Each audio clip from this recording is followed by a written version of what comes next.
Professor Tadeu, o postulante à posição de reitor, via de regra, representa um ou mais grupos acadêmicos políticos nucleados em torno de um modelo de universidade. Qual projeto para a Unicamp a sua candidatura representa? Quais os principais rumos que a Unicamp deve seguir nos próximos anos? Explicite 3 a 5 pontos principais desse projeto. Bem, a nossa candidatura tem o slogan A Unicamp de Todos os Saberes. E acreditamos que isso já expressa de maneira significativa o nosso entendimento sobre a universidade. Uma universidade que tem bastante diversidade, tem vários setores, várias faculdades, institutos, órgãos que contribuem para as atividades fim da universidade, ensino, pesquisa e relações com a sociedade. E todos esses saberes, todas essas contribuições são importantes nesse mecanismo de responder à sociedade que nos financia. Então, acho que isso sintetiza, de uma maneira geral, a nossa candidatura e o que nós pretendemos fazer. Em termos práticos, eu gostaria de lembrar necessidades importantes da universidade, no nosso entendimento, para os próximos 4 anos. É preciso que a universidade tenha um clima de respeito, de tolerância, de estímulo ao debate que esteja presente no seu cotidiano, que a divergência é a matéria-prima da universidade. Quem trabalha com o conhecimento novo precisa da divergência para que esse conhecimento continue avançando. Precisa da divergência para estabelecer os rumos da universidade através do seu planejamento, através da necessidade de sintonizar os anseios da comunidade com os rumos da universidade. Então, é muito importante também resgatarmos as ações de planejamento estratégico, sempre tendo a questão da avaliação institucional dos seus indivíduos como algo absolutamente fundamental, como ferramenta de estabelecimento desse planejamento. Não para ranqueamentos, não para ações que levem a punições, que levem a comportamentos da universidade que contribuam com um clima de tensionamento das relações. É muito importante para quem trabalha com formação de recursos humanos qualificados e preparados para exercer a sua profissão na sociedade, e para quem gera conhecimento, que o clima de entendimento prevaleça na universidade. Certamente, com isso, nós teremos condições de debater com toda essa comunidade, com todos os segmentos, o melhor destino em termos administrativos para a Unicamp. A principal razão da elaboração da pergunta é explicitar aos candidatos a reitor que os 3 segmentos aqui representados, alunos, servidores técnicos e administrativos e professores, não aprovam candidaturas cujo objetivo é assegurar o poder. Note-se que o orçamento da Unicamp é comparável ao do município de Campinas. A folha de pagamento é uma caixa preta. Os serviços terceirizados abrem um flanco para a corrupção. Em resumo, além de parecer e ser correta, a cúpula da universidade necessariamente deve ter projetos acadêmicos, ensino, pesquisa e extensão, elaborados a partir de propostas da comunidade. Esperamos que a sua candidatura tenha um plano de governo assim estruturado. Quero dizer que temos total concordância com a premissa. Tanto que faz parte do nosso programa, das nossas propostas, fazer com que o mecanismo de planejamento estratégico, que é um mecanismo bastante participativo, que vem dos órgãos, das unidades de ensino e pesquisa, de todos os segmentos da universidade, possam ser a maneira mais importante de definir o uso dos recursos orçamentários. Nós queremos elevar a participação do planejamento estratégico no orçamento da universidade a algo no mínimo equivalente a 10% do custeio. Isso seria hoje algo em torno de 30 e poucos milhões, quando nós temos hoje uma proposta orçamentária com apenas 2 milhões de reais destinados às prioridades do planejamento estratégico. Candidato, para retomar a relação docente-estudante de 1994, teríamos que contratar imediatamente 2.222 professores, pois o número de docentes diminuiu de lá para cá e de estudantes aumentou. Isso causa uma série de problemas para os estudantes, como, por exemplo, reformas que adaptam os currículos e as modalidades ao problema de falta de professores, como nos casos da FEA, da FEM, do IFISH, do IB e também da FCA, prejudicando a formação. Como que o senhor pretende resolver essa situação no curto prazo? A definição do quadro docente da universidade é algo absolutamente inadiável. E isso deve ser verificado com os parâmetros de necessidades atuais de enfrentamento da questão de ter disponibilidade de professores em todas as disciplinas e ainda professores em quantidade suficiente para dar conta das eventuais necessidades de substituição pelos programas que a universidade tem, como o sabático, que os professores adquirem a cada 7 anos, como licença-prêmio, que pode ser gozada pelos professores a cada 5 anos, e há sempre a necessidade de que haja uma estrutura, um tamanho de quadro docente que possa dar conta dessas questões todas no dia a dia da universidade. Jamais um currículo pode ser alterado e definido tendo em vista fatores como falta de professores ou otimização de uso de professores nas salas de aulas, nos laboratórios, nas atividades de ensino de uma maneira geral. Um currículo se define por perfil profissional, por necessidades que a profissão aponta em termos de sintonia com a realidade social, enfim, parâmetros que são todos eles acadêmicos e com o pensamento voltado a formar recursos humanos qualificados e preparados para atuar junto à sociedade. A questão orçamentária seguramente pode ajudar a equacionar e definir essa questão, sempre através de concursos públicos, como é a natureza da contratação na universidade. E se nós verificarmos o último orçamento fechado que a Unicamp tem, que é o orçamento de 2011, 2012 ainda há questões a serem fechadas em termos de arrecadação. O último orçamento fechado da Unicamp, 2011, mostra um comprometimento do orçamento com folha de pagamento da ordem de 81%.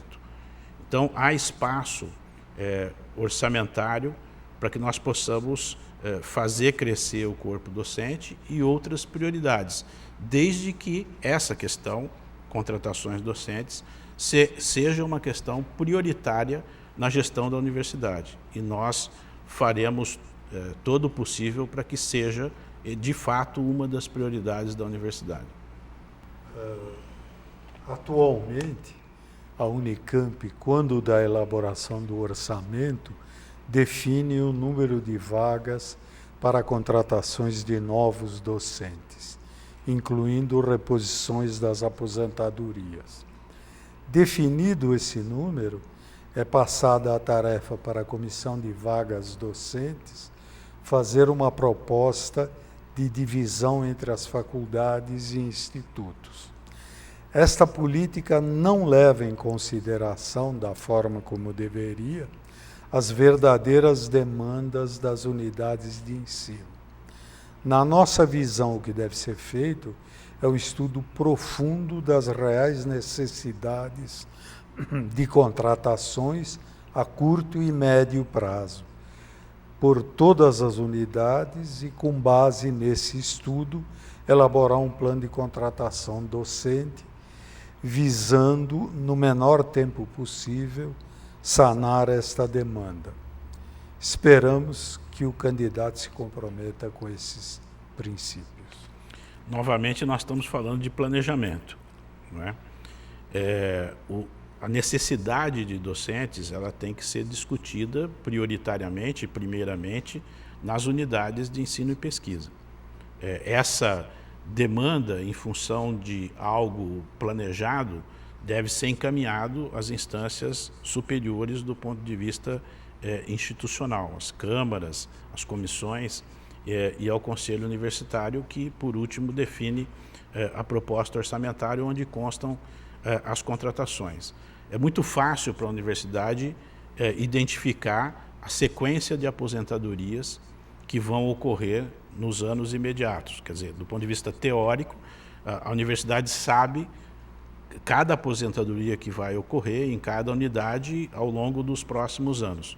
Basta sintonizar isso com a avaliação específica sobre o passado da não reposição, o déficit que existe e também as questões da necessidade de cobrir novas áreas que, para uma universidade como a universidade, é algo bastante importante, a criação de novas áreas com conhecimentos ampliados em cada uma das profissões que nós estamos considerando na universidade. E depois isso ser discutido e planejado ao longo do tempo para a efetiva realização. Candidato, em 2006, os trabalhadores da área de saúde eles foram surpreendidos com o aumento da sua jornada de trabalho em 1/3 e os salários não aumentaram, né? Essa medida ela teve uma influência direta no aumento dos casos de adoecimento e estresse no quadro funcional, que é composto em sua maioria por mulheres. O senhor se compromete com o restabelecimento da jornada semanal de 30 horas? Ou, como no caso da enfermagem, vai manter a postura da atual reitoria e esperar que o Congresso Nacional obrigue a esta redução de jornada? Primeiro, acho que é importante lembrar que essa alteração de jornada que a Unicamp procedeu no final de 2005, começo de 2006, foi feita por uma determinação do Ministério Público do Trabalho. Houve uma sentença do Ministério Público do Trabalho determinando à Unicamp que revisse a jornada de trabalho da área da saúde. Por que isso? Qual era o fundamento dessa decisão do Ministério Público do Trabalho? A Unicamp tem contratos de 40 horas e as pessoas estavam trabalhando um número de horas menor do que o especificado em contrato, né? Então, a questão central que se coloca é adequar os contratos de trabalho que as pessoas da área da saúde têm com a realidade das jornada que elas precisam executar. Então, essa é a solução do problema.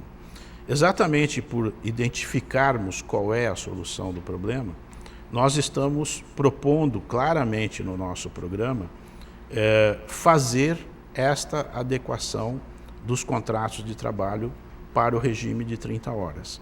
É perfeitamente possível para a Unicamp fazer isso, desde que, claro, exista a concordância da outra parte do contrato, que é cada um dos funcionários que se vinculam à Unicamp.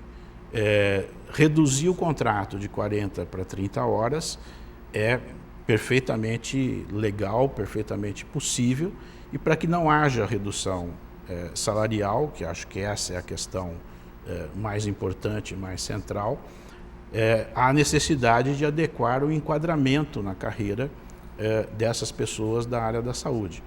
Isso também é perfeitamente legal e possível de ser realizado, porque quem define o enquadramento de cada funcionário é a própria instituição, é a própria universidade.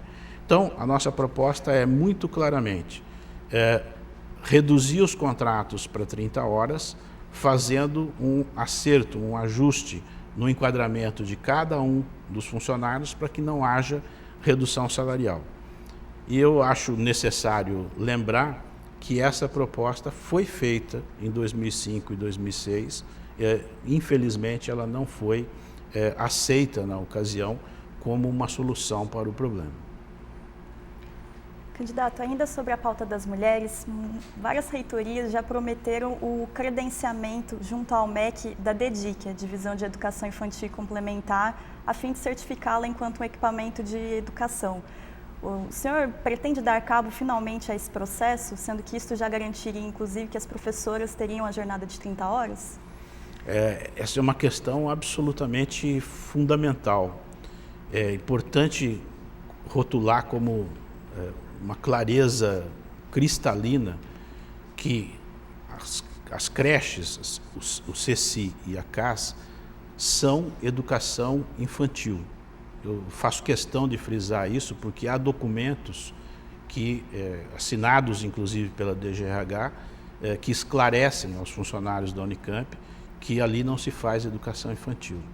Tenho total discordância dessa observação, né? Ali se faz sim educação infantil. Se nós estamos falando de educação infantil, estamos falando de professores de educação infantil. E professores precisam de formação continuada. Isso, inclusive, é lei. E os nossos professores de CECI, CAS e PRODECAD não têm educação continuada. E essa educação continuada se faz em serviço. E, portanto, há que se disponibilizar horários para que isso ocorra. Essa é uma questão que eu acho prioritária em relação à DEDIC, né? O estabelecimento da formação continuada dos professores que atuam nas creches e no PRODECAD. Quanto à questão do vínculo, né, do projeto político-pedagógico ou com a Secretaria da Educação Municipal, ou com o Estado, ou com o próprio MEC, essa é uma ação absolutamente fundamental para que o projeto político-pedagógico exista. Então, Tadeu, como o senhor deve saber, né, a falta de vagas na moradia estudantil é um problema antigo, um problema latente da Unicamp. E atualmente, né, a universidade oferece aos estudantes 870 vagas na moradia estudantil aqui no campus de Barão Geraldo. E com o crescimento do número de estudantes com uma renda familiar em torno de 1 a 3 salários mínimos, essa necessidade de moradia ela se torna mais urgente, né? Mais do que nunca é uma necessidade da universidade. Assim. Principalmente se a gente for olhar assim, nos campi de Limeira e de Piracicaba, que não existe moradia construída, o que nós temos lá é o oferecimento de uma bolsa aluguel, que além de ter um valor muito pequeno diante da necessidade, acaba contribuindo para a especulação imobiliária, que é uma realidade em bairros, em cidades que têm um campus como é a Unicamp. E aí eu queria saber, né, nós estudantes queríamos saber, qual é o seu plano para a expansão da moradia física nesse tempo de gestão? Ok. Desde 2003 que a Unicamp vem fazendo vários esforços de inclusão na universidade, em especial nos cursos de graduação.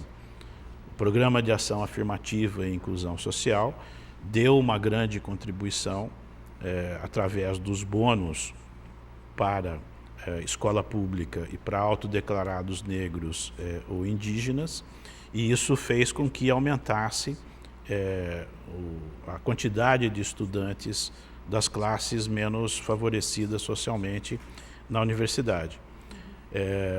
Isso deve ser intensificado, essa é a nossa intenção, para ter sintonia com a ideia de inclusão de pelo menos 50% de alunos provenientes da escola pública e também de autodeclarados negros ou indígenas, e certamente a condição social dos alunos ingressantes na Unicamp vai demandar uma quantidade maior de vagas na moradia.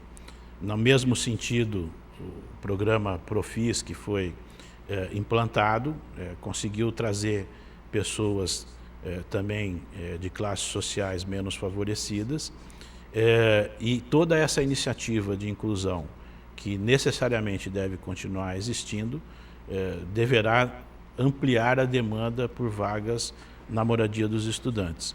E, em sintonia com esses objetivos de inclusão maior, nós estamos propondo que o número de vagas na moradia dos estudantes seja aprovado. O projeto original da moradia aqui em Campinas chegava a prever a possibilidade de que ali naquele espaço físico pudessem estar 1.500 pessoas, 1.500 estudantes.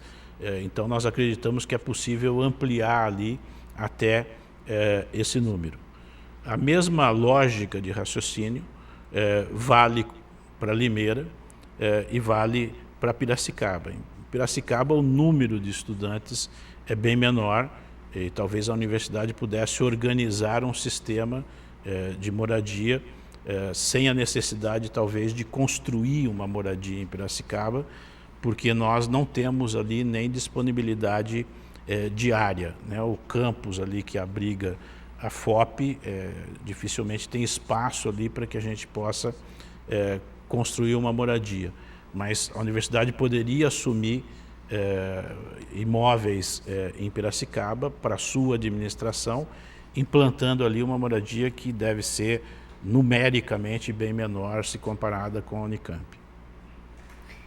Interessante, assim, a gente acha que é muito importante que os candidatos tenham essa preocupação com a moradia estudantil, entendendo que que é um instrumento que garante, de fato, que os estudantes consigam concluir seus cursos. Mas eu toquei nesse assunto porque, como eu disse anteriormente, hoje a gente tem um número de 870 vagas. Esse número, ele é limitado, ele é menor do que o previsto, né? Mesmo o já construído, o feito lá no final da década de 80. Hoje a gente tem em torno de 100 vagas a menos do que seria o previsto. Esse número limitado, ele é fruto, né, principalmente de uma reforma que vem se alongando há muito tempo já, e uma reforma muito mal feita. Tão mal feita que o mesmo bloco que teve sérios problemas em 2007 e motivou a ocupação da reitoria naquele ano, inclusive a reitoria que o senhor, né, era reitor na época, o ano passado, né, em 2012, teve os mesmos problemas e a gente tem continua tendo um número limitado, revelando aí um descaso, seja da atual reitoria e acredito que a anterior também. Um outro elemento que mostra, assim, infelizmente, esse descaso é que quando foi aprovado o plano, né, o projeto da Faculdade de Ciências Aplicadas, da FCA, não previa a construção de moradia. Então, assim, eu queria saber, porque diante desse cenário, o senhor falou da prioridade da moradia estudantil, eu queria saber se vai ser de fato uma prioridade ou se esse descaso que a gente vem vivenciando vai permanecer. Primeiramente, em relação a Limeira, o projeto inicial não previa porque os recursos existentes para o projeto inicial eram aplicados diretamente na infraestrutura do campus em si. Os recursos para permanência, para os projetos de permanência, deveriam ser aplicados com recursos do orçamento da própria universidade. E acredito que, com o andamento daquilo que foi construído em Limeira, recursos do próprio orçamento da universidade podem ser destinados a um projeto de moradia em Limeira, não apenas da FCA, mas lembrando também que nós temos ali a FT, que também tem um perfil de alunos com possibilidade de necessidade de uso da moradia. Quanto à reforma e as questões de que elas sejam bem feitas, bem elaboradas, eu acredito que a universidade tem que aumentar ainda muito o seu poder de fiscalização sobre a execução dos contratos que ela tem nas várias modalidades, nos vários serviços que são prestados. E isso talvez vá contribuir para evitar coisas desse tipo. Apesar da isonomia salarial de docentes nas 3 universidades públicas paulistas, já havia discrepância nos vencimentos de docentes que ocupam a mesma função e cargos devido a gratificações diferenciadas nessas mesmas universidades. Atualmente, isso tem se agravado pela criação de diversos tipos de auxílios em forma e valores diferenciados nas 3 universidades e que, além de ferir o princípio da isonomia, representam, estes últimos, um rebaixamento salarial dos aposentados. Além disto, com a implantação da nova carreira docente, que introduziu níveis intermediários entre os níveis MS3 e MS5, IMS5 e IMS6, e não contemplou um plano de transposição dos aposentados para essa nova carreira, houve na prática uma quebra da paridade entre os ativos e os aposentados. Qual a sua posição e como pretende tratar essas questões? Bom, isonomia durante muito tempo foi bastante discutida no CRUESP e preservada do ponto de vista dos critérios base de enquadramento, seja na carreira docente, seja na carreira dos funcionários. Mais recentemente, essas estratégias todas de tentar equacionar questões através de um espalhamento dentro da carreira docente, que foi o que aconteceu nos níveis 3 e 5, acabaram criando algumas distorções, porque isso não foi levado ao direito dos aposentados de terem os seus enquadramentos também corrigidos. Quando nós implantamos a carreira dos funcionários em 2003, e era uma nova carreira, todos os aposentados foram revistos em função da nova lógica que a carreira passava a incorporar. No caso da carreira docente, vale o mesmo critério, que aliás, na minha opinião, é constitucional, de que os aposentados deveriam ser revistos à luz desses novos critérios que foram utilizados para distribuir as pessoas dentro do nível 3 para os subníveis e dentro do nível 5 para os subníveis. Então, acredito que isso ainda seja uma pendência e algo que a universidade deva fazer. Quanto à questão dos subsídios, quanto à questão dos programas existentes em cada universidade, nós nunca conseguimos, mesmo no CRUESP, estabelecer essa relação de forma isonômica, quer dizer, sempre tabela de gratificações, auxílios criados numa universidade eram transportados para outras, ou em valores diferentes, ou até mesmo com conceitos diferentes, né? Há auxílios que USP tem, Unesp e Unicamp não, Unicamp tem, USP e Unesp não, e essa questão dos auxílios e dos programas, elas nunca ganharam, por parte do CRUESP, uma preocupação mais direta com isonomia, nesse sentido de que fossem todos iguais. Eu acho que essa é uma questão que pode ser perfeitamente discutida, mas isso no âmbito do CRUESP, porque a definição de salário e de política salarial, por lei, é competência do CRUESP. Não me agrada a definição de política salarial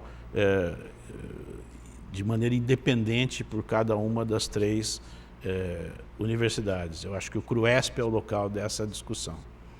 O senhor, então, se compromete, além de discutir com o CRUESP, também com o Fórum das 6, essas questões de reenquadramento, redefinição dos auxílios? Claro que sim, porque quando eu falo CRUESP, acho que está subentendido que o Fórum das 6 está participando dessa conversa, né? Ela é meio clássica e tradicional, quer dizer, CRUESP e Fórum das Seis, as tradicionais reuniões para não só negociação, mas equacionamento dos problemas que a universidade vive. Quer dizer, esse é o papel dessas reuniões CRUESP e Fórum das Seis. Tadeu, existe um quadro de grande evasão, né, do corpo de funcionários e rotatividade causado pelo, a gente localiza uma baixa expectativa de salário e de carreira, né? Qual a sua proposta para a implementação da isonomia dos pisos salariais com a USP, que tem sido a principal bandeira levantada pelos trabalhadores para tratar essa questão? A minha proposta é reigualar os salários com a USP. Estou deixando a Unesp fora dessa comparação, porque a Unesp tem salários menores do que a USP, então hoje quem baliza a questão maior dos pisos é a USP. Essa isonomia salarial de base, como eu dizia na questão anterior, sempre foi muito cuidada pelo CRUESP, né? O CRUESP nunca conseguiu atender a isonomia em benefícios, em auxílios, em programas específicos de cada uma das 3 universidades. Mas na questão salarial, isso sempre foi quase que um dogma do CRUESP, ao longo da sua existência desde o processo de autonomia das universidades. Infelizmente, isso foi quebrado há 2 anos. Né? E foi quebrado num ano, pelos dados que eu já destaquei aqui também, a Unicamp poderia ter acompanhado. Quer dizer, o ano de 2011 é um ano em que a Unicamp dedicou 81% do seu orçamento à Folha. Esse é um dos mais baixos comprometimentos da história da autonomia. Pode pegar a série histórica, que você vai verificar que 81% de comprometimento do orçamento com Folha é um comprometimento dos mais baixos. Foi exatamente nesse ano que a quebra da isonomia no salário dos funcionários ocorreu. Então, havia possibilidade de que isso não ocorresse, que a universidade conseguisse acompanhar aquilo que a USP fez. No entanto, faltou, no nosso entendimento, vontade política e prioridade para isso. Ao nosso ver, a USP elegeu a valorização dos seus funcionários como uma prioridade da universidade. E a Unicamp não tinha isso como prioridade naquele momento. E aí se estabeleceu essa diferença. Há prejuízos institucionais grandes por causa disso. Nós já perdemos bibliotecários em concursos abertos pela USP, nós já perdemos secretários de departamento que foram trabalhar na USP, já perdemos várias pessoas da carreira de tecnologia da informação. O contador da DGA já foi para a USP, prestou um concurso, está lá trabalhando. Então, a USP está tirando funcionários da Unicamp com o atrativo de salário. E nós estamos falando de universidades do mesmo sistema, universidades que têm trabalho, se não igual, pelo menos muito parecidos, né? E esse prejuízo institucional, porque nós não conseguimos repor com a mesma experiência, com a mesma qualificação, traz prejuízos também para a instituição. Então isso precisa ser corrigido urgentemente.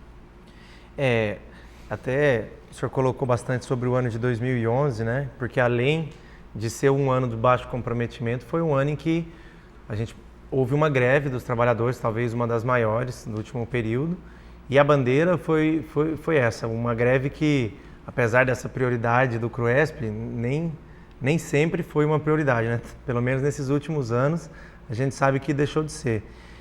Essa greve levantou a bandeira da isonomia, foi uma greve reprimida, não conseguimos sequer a negociação durante a greve, sofremos processo de punição e fez muita falta para a gente uma análise dessa, né? Por exemplo, de que dava para se pagar a isonomia, porque inclusive os dados sobre distribuição salarial, os dados que nos permitem aprofundar os estudos da isonomia são difíceis, né?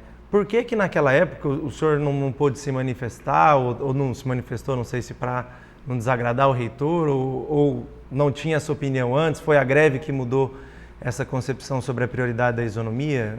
O senhor sabe me explicar? Claro que eu estou trabalhando com dados de 2011 agora, né? Eu não estava diretamente envolvido nessa questão no momento que ela vinha ocorrendo e as negociações estavam sendo solicitadas, não sei se estavam sendo efetivadas, né? Então eu não tinha nenhuma possibilidade de envolvimento com um assunto desse no momento em que eu não estava na reitoria, né? Não tinha toda essa disponibilidade e análise dos dados como eu estou tendo hoje. Então, acho que não é correto que eu seja cobrado por um fato de 2011, onde eu não tinha relação com a reitoria, não tinha relação com o movimento, nada. Estou fazendo uma análise, né? Que não é de hoje, mas é uma análise a posteriori desses comprometimentos que a Unicamp apresentou no ano de 2011, né? E acho que, embora com menos intensidade, nós vamos verificar, quando o orçamento 2012 for fechado, que a situação era mais ou menos semelhante. Tadeu, na última sessão do Conselho Universitário, o Fernando Costa, o reitor, apresentou um estudo onde mostrava o caso de um hipotético professor que fosse titular, que tivesse 35 anos de casa, ou seja, 7 quinquênios, sexta parte, e que tivesse incorporado a maior de todas as gratificações, que é a gratificação de reitor. Isso lhe daria um vencimento da ordem de R$32 mil, aproximadamente. Acontece que o próprio Fernando Costa ganha mais do que isso, o Paulão também ganha mais do que isso, que é ex-pró-reitor, hoje tem um cargo lá que ninguém sabe muito bem o que ele faz. O senhor se compromete ganhando a reitoria, a divulgar a composição de todos esses salários, que aparentemente são inexplicáveis, e acabar com essa imoralidade? Tranquilamente eu me comprometo em divulgar o equacionamento, a composição salarial, mas eu não posso dizer que estou me comprometendo a isso para acabar com uma imoralidade, porque eu não sei se essa situação de imoralidade existe.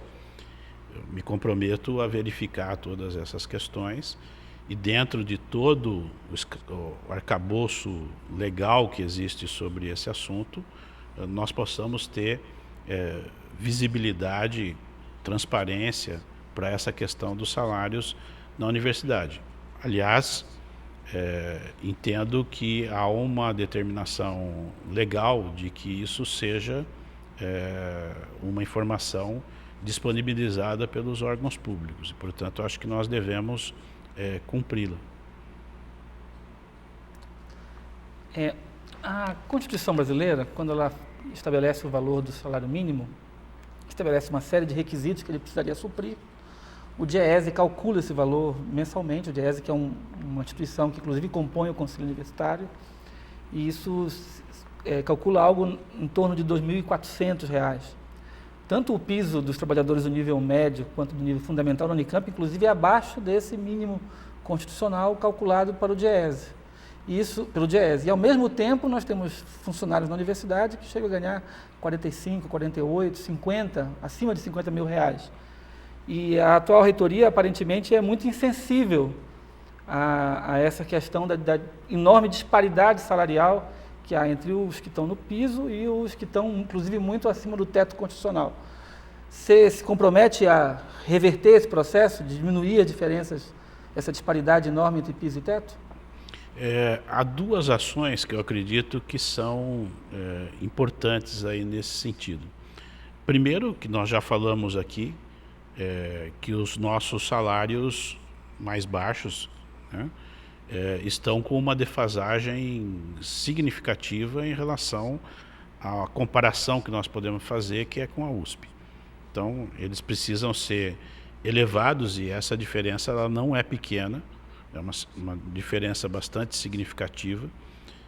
Isso já produziria uma situação um pouco melhor, né, para essa questão dos salários mais baixos. Na outra ponta, existe um teto, né, que é aplicado, embora ele tenha uma certa injustiça com os estados, né, porque o teto federal é significativamente maior do que o teto estadual.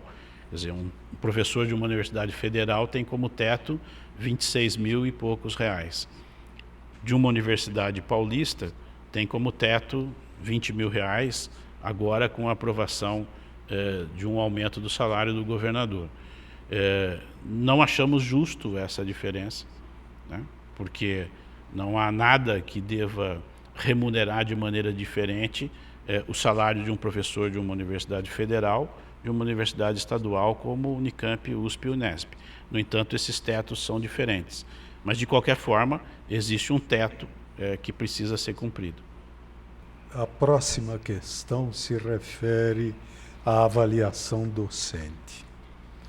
Como o senhor vê o atual sistema de avaliação do trabalho docente implantado na Unicamp, hoje quase que exclusivamente baseada na avaliação individual, especialmente na sua produção de pesquisa? Adota como principais indicadores aqueles definidos pela CAPES destinados à avaliação de programas de pós-graduação e não de indivíduos. Qual a sua opinião sobre um sistema de avaliação de desempenho institucional que dê maior ênfase à avaliação da unidade, instituto ou faculdade, e, por consequência, a dos seus docentes? Bom, primeiramente, como eu já citei de passagem em outra resposta, eu entendo, e é essa a percepção da nossa candidatura, avaliação como um instrumento de planejamento. É extremamente importante que a avaliação se dê dentro de um contexto de ancorar medidas que visem resolver problemas, que visem propiciar à universidade um avanço em termos qualitativos, né? Se nós encararmos desta forma, o sistema de avaliação que a Unicamp está adotando é bastante inadequado, tanto o institucional quanto o individual. Tratar aí da questão da avaliação docente. O forte viés para a valorização da pesquisa na avaliação dos relatórios docentes é inegável na universidade. E, certamente, um dos motivos para que isso ocorra é que o comando do processo é da Pró-Reitoria de Pesquisa. O comando do processo é de quem tem, dentro da universidade, a missão de fazer com que a pesquisa aconteça e seja valorizada. Se o comando é de quem tem essa missão, provavelmente isso vai se transferir como o foco do processo avaliatório docente. Então, essa questão precisa ser corrigida, é uma questão institucional que precisa ser corrigida, né? E isso foi se acentuando ao longo dos anos, né? Porque não era assim. A CADI é um órgão que nasce com a coordenação da Pró-Reitoria de Pós-Graduação, porque o foco era a titulação de doutorado dos docentes. E depois isso foi resolvido e a CADI continuou com outro foco, que é a pesquisa, que passa a ser a pesquisa, né? E aos poucos foi se abandonando a valorização tanto das atividades de ensino quanto as atividades de relações com a sociedade, né? E nós temos hoje um sistema bastante distorcido. A nossa proposta é rever esse processo, é rever esse comando e sintonizá-lo com o planejamento estratégico, porque sintonizando a avaliação com o planejamento estratégico, nós vamos dar o comando do processo a quem precisa se preocupar com o futuro da universidade. E o futuro da universidade tem que equilibrar adequadamente ensino, pesquisa e relações com a sociedade. Candidato, continuando na questão de avaliações, mas agora na avaliação dos cursos da Unicamp, a questão do DCE, a questão que os estudantes vêm levantando, é que a gente vem passando por uma reforma universitária, né? Uma reforma universitária que tem como eixo, né, fortalecer o ensino privado, né, e colocar a lógica privatista, né, a lógica do privado dentro dos espaços públicos das universidades públicas, né? E esse processo de colocar esses ideais de privatização dentro da universidade, ele vem sendo tocado pelo SINAES, né, que é o Sistema Nacional de Avaliação no Ensino Superior. Uma principal ferramenta do SINAES é o ENAD, né, que é um exame de avaliação dos estudantes, né, que é bem controverso, né, não só aqui na Unicamp, mas como nas diversas universidades públicas do Brasil, que apresenta, inclusive, um boicote por parte dos estudantes muito grande, né. Aqui na Unicamp a gente tem boicote de 80% a 90% em alguns cursos. O candidato acredita que a Unicamp deveria continuar a legitimar essa postura do governo? Você acha que a Unicamp tem que continuar participando do ENAD? Bem, vamos a um pouco de história aí, né?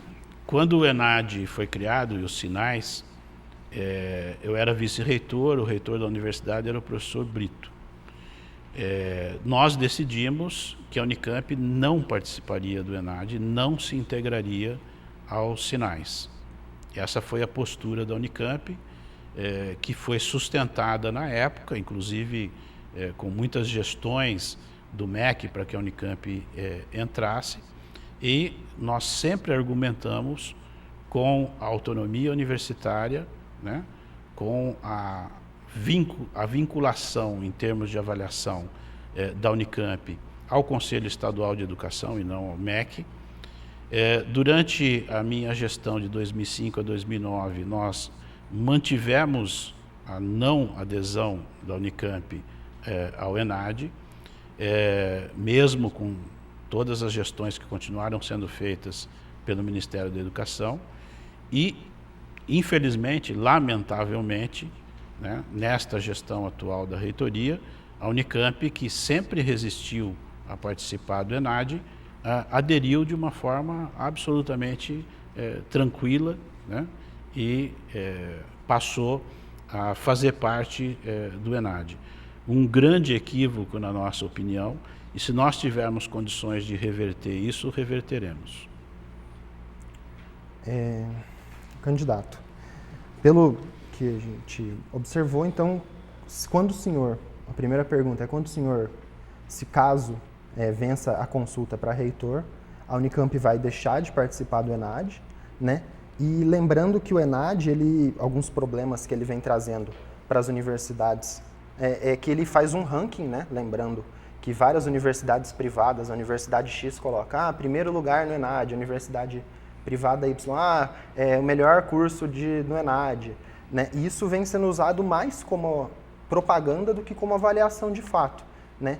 E a outra pergunta, além de se a Unicamp vai sair mesmo do ENAD, caso o senhor vença a consulta, o senhor acha que o dia institucional de avaliação de curso, né, que os estudantes realizam, que não só avalia as aulas, né, não só avalia o conteúdo, também avalia a infraestrutura, avalia a quantidade de professores, avalia todo o espaço do curso, todo o envolvimento do curso, o senhor acha que esse dia institucional de avaliação de curso seria uma alternativa ao ENAD, né?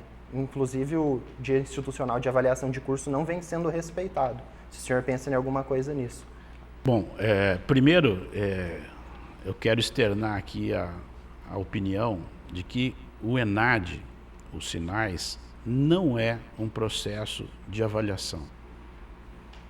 O processo de avaliação, ele tem que ter verificações de todas as nuances e todos os indicadores que estão envolvidos naquilo que se pretensamente pretende avaliar em termos de qualidade. Não é fazendo uma prova para que o aluno responda algumas questões que nós vamos avaliar um curso, né? O foco é a avaliação dos cursos. A avaliação de curso, e é curioso porque o próprio MEC tem concepções mais ou menos parecidas com o que eu vou falar aqui. A avaliação de um curso é você avaliar a qualidade do corpo docente, a qualidade da infraestrutura, o método pedagógico que é utilizado e os resultados que ele alcança. Tá certo?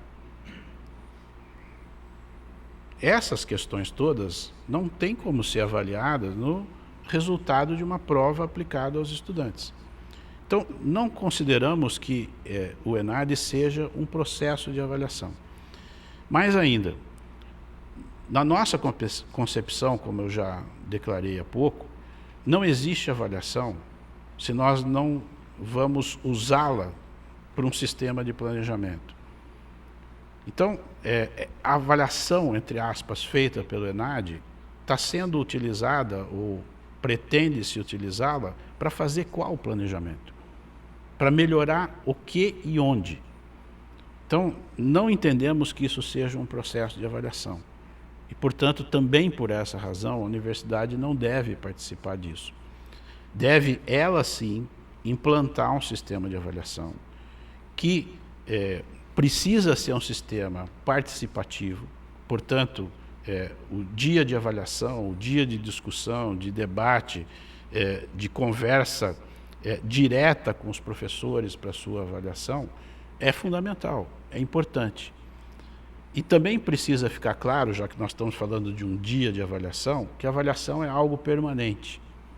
Ela não pode ocorrer em dias. Tal dia nós vamos fazer a avaliação. A avaliação é um processo permanente, né? Então nós precisamos ter metodologia para isso. A metodologia é o quê? A nossa unidade de curso é o semestre. Então nós precisamos implantar um sistema de avaliação que meça o semestre, mas meça tudo.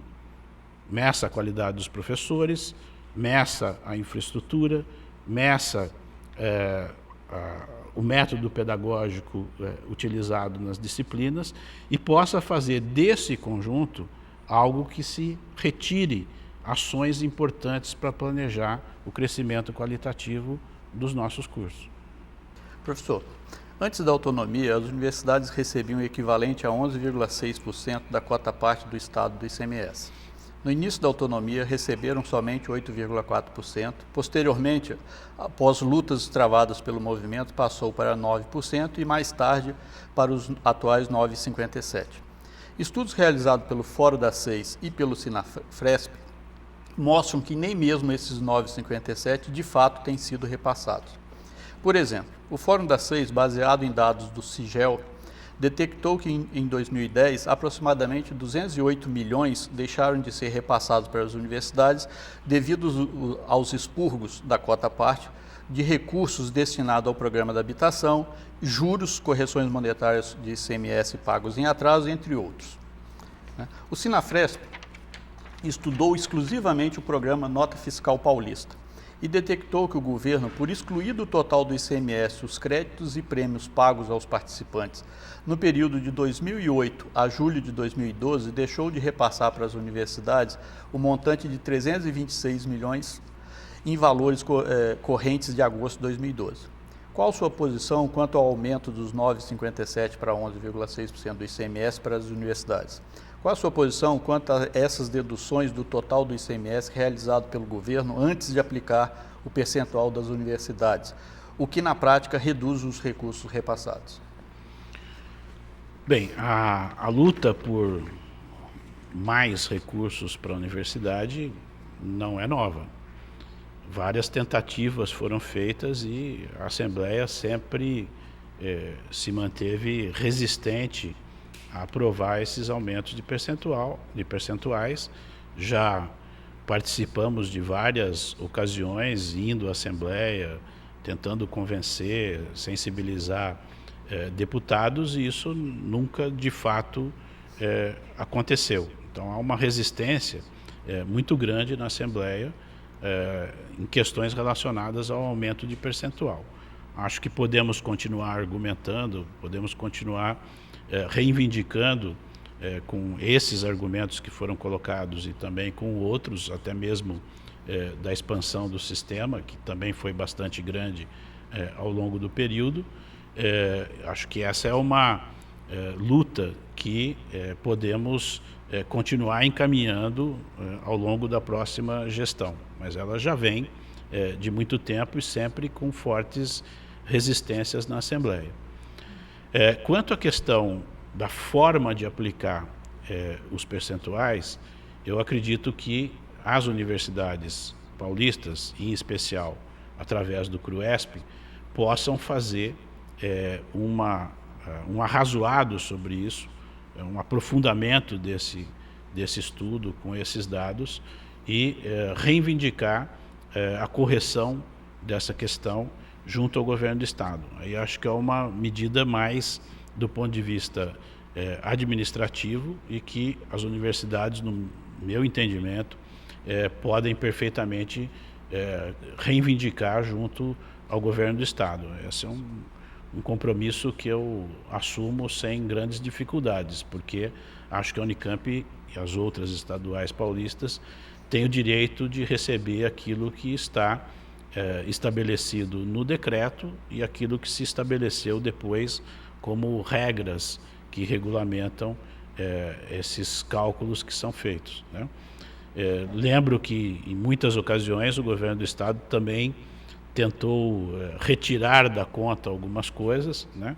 E ações foram feitas até que conseguimos sucesso nessas reivindicações. Eu acho que poderia ser algo parecido para apresentar esses nossos argumentos de que o percentual efetivamente seja cumprido.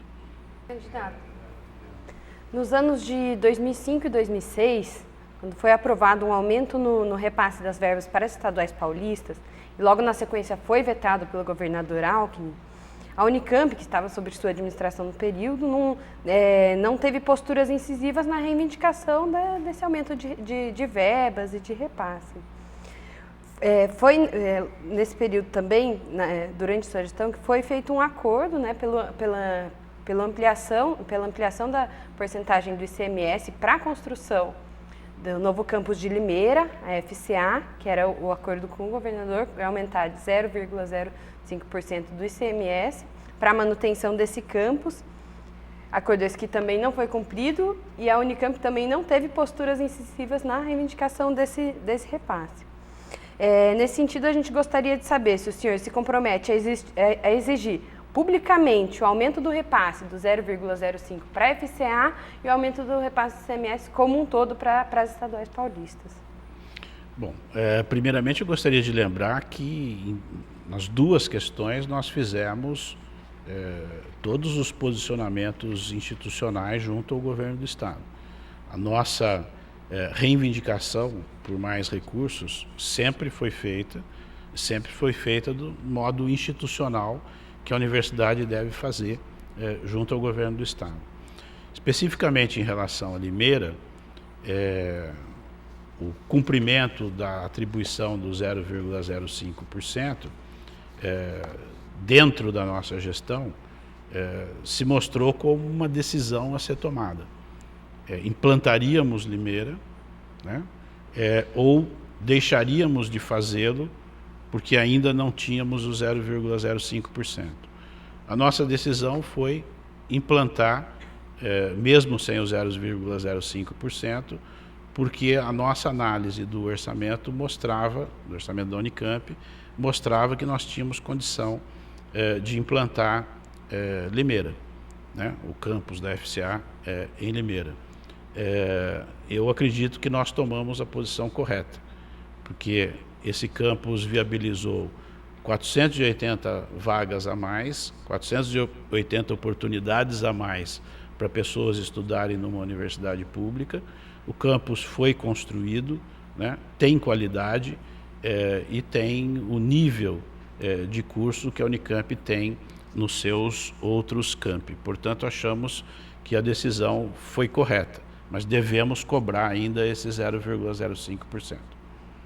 Candidato Tadeu, a atual reitoria, apesar de admitir formalmente que o trabalhador tem direito à greve, trabalha da seguinte forma: não negocia e empurra os trabalhadores a fazer a greve. E depois corta o ponto. Exemplo disso é a greve de 2010, onde o conjunto de 10 trabalhadores respondem a dois processos, civil e criminal. Em 2011, o conjunto de trabalhadores de determinadas unidades da universidade que atuaram na greve tiveram o corte de ponto no mês de dezembro e de janeiro. E, além disso, também a punição de não ter férias nesse período. A questão é, você, se caso for vitorioso a sua candidatura, vai manter essa política adotada pelo reitor Fernando Costa ou teremos o mínimo de democracia dentro da universidade? Bom, essa é uma pergunta que eu me sinto muito à vontade para responder, porque eu não preciso de teoria para embasar a minha resposta. Eu posso responder com a prática, né? Eu fui reitor de 2005 a 2009, fui vice-reitor de 2002 a 2005. Né? Portanto, tive essas questões todas nas minhas gestões, como vice-reitor ou como reitor. Em nenhum momento faltou diálogo, em nenhum momento faltou consideração, em nenhum momento faltou respeito pelas opiniões, né? Em nenhum momento faltou a compreensão de que a negociação é a melhor alternativa no momento de discutir questões dessa natureza, questões de reivindicações e de dissídio, né? Portanto, a prática demonstra qual é o meu comportamento, né? Não há F3 e F4 do período 2002, 2009, né? Não há processos na justiça encaminhados pela minha gestão com base em movimentos sindicais ou reivindicatórios, né? Não há nenhum desconto de ponto da minha gestão para tratar questões dessa natureza. Então, eu acredito que essa demonstração prática, não teórica, permite dizer com muita tranquilidade que encaro essas questões como questões absolutamente normais da convivência e do dia a dia na universidade. E um reitor jamais pode deixar de conversar com aqueles que representam essa comunidade, né? Ou os sindicatos, o diretório central, a Duricamp, que também é um sindicato, ou os representantes nos órgãos colegiados que a universidade possui. O diálogo tem que ser permanente. Se tem algo que eu sempre me dispus a fazer, foi participar desses diálogos e tentar, ao máximo, encontrar um caminho que pudesse minimamente equacionar as questões da disputa entre as partes, que acho que é normal do processo e precisa ser encarada com essa normalidade e precisa ser encarada como algo importante de acontecer. Então, no caso de vitória da sua candidatura, você se compromete, então, à devolução do desconto do salário dos trabalhadores, bem como a devolução do direito de greve dos trabalhadores? Eu não me considero devolvendo nada, tá certo? Porque não fui eu que retirei nada disso, tá certo?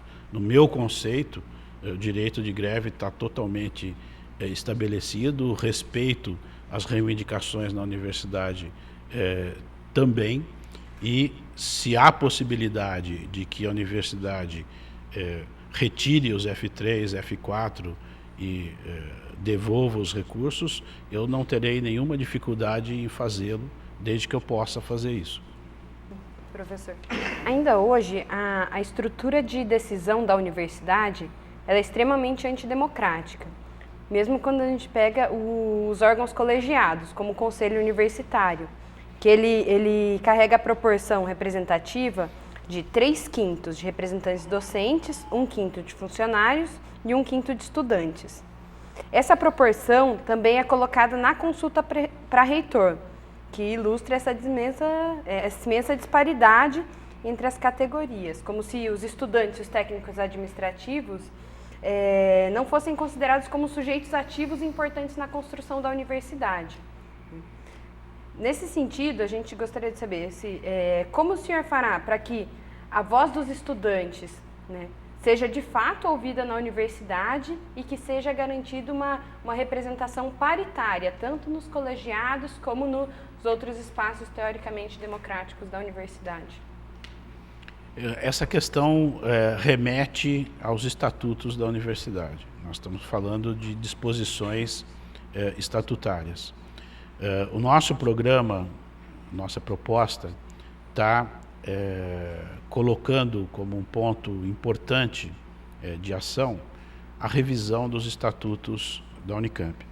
A Unicamp tem um estatuto que é da sua origem, é de 1966. Portanto, um estatuto bastante ultrapassado, caduco mesmo em algumas questões, e ele nunca passou por uma revisão como um todo ao longo desse tempo, né? Sempre foram mudanças pontuais, né? Mudanças que alteraram artigos, parágrafos de maneira pontual em diversas ocasiões na universidade. Nós achamos que não dá mais para a universidade conviver com uma regra ultrapassada, quer dizer, com um dispositivo que regulamenta as relações dentro da Unicamp de maneira totalmente ultrapassada. Então nós estamos assumindo no programa o compromisso de fazer a revisão inteira do Estatuto da Universidade. Portanto, vai estar em discussão durante a nossa gestão todos esses temas, porque as questões de representatividade nos órgãos colegiados estão diretamente determinadas pelos estatutos. Na verdade, no Conselho Universitário, a situação é muito pior do que o seu relato, porque no Conselho Universitário nós não temos 20% nem de estudantes e nem de funcionários, temos menos do que isso. É preciso lembrar também que existem algumas leis que disciplinam a questão dos órgãos institucionais das universidades, né? E há uma lei que determina que o órgão que escolhe o reitor precisa ter 70% de composição de docentes. Esse órgão é o Conselho Universitário. Há mecanismos para conseguir contornar essa questão? Não sei, eu acho que o debate dos estatutos vai trazer isso à tona e nós vamos poder discutir isso com tranquilidade dentro da universidade, para que a universidade aprove aquilo que for mais adequado e mais do interesse de todos os seus segmentos e de toda a comunidade. Professor, o senhor acabou de colocar a necessidade de fazer uma revisão dos estatutos. Gostaria de perguntar ao senhor se o senhor se compromete com uma estatuinte que realmente faça essa discussão, que essa discussão não fique limitada ao Conselho Universitário, mas que tenha um processo de estatuinte, de discussão em toda a universidade, da reforma dos estatutos e do regimento da universidade, que inclusive também discuta a questão do regime disciplinar dos corpos docentes, discente e técnico administrativo, também do processo eleitoral do reitor, que hoje é uma consulta e não uma eleição. A nossa proposta é de fazer um processo aberto e participativo. Nossa proposta não é de eleger pessoas para fazer um estatuto da universidade. Nós queremos uma participação muito mais ampla do que apenas representantes. Então, a ideia é ter um processo de debate na universidade e de composição dos estatutos a partir desse debate. Vou usar um exemplo aqui de algo mais ou menos parecido que nós já fizemos em 2003. A carreira PAEP, ela foi debatida e discutida com toda a universidade. Nós fizemos reuniões sobre ela em cada uma das unidades de ensino e pesquisa, em cada uma dos órgãos da universidade.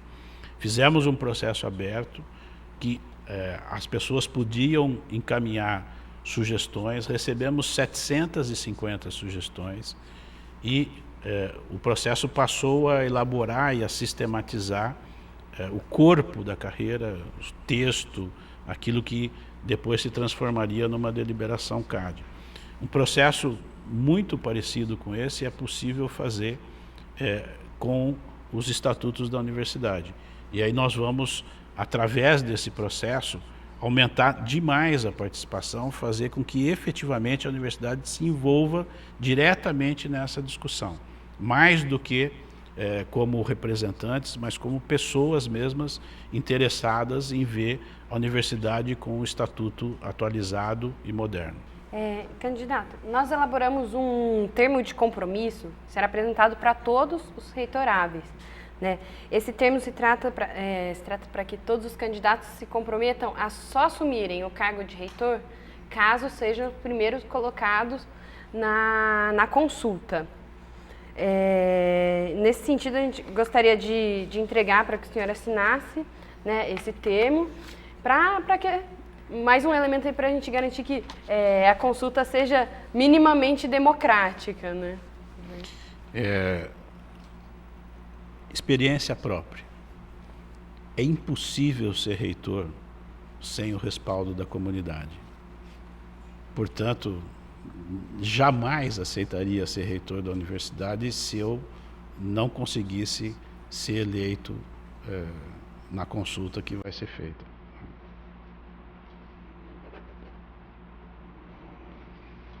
Pode reconhecer a firma.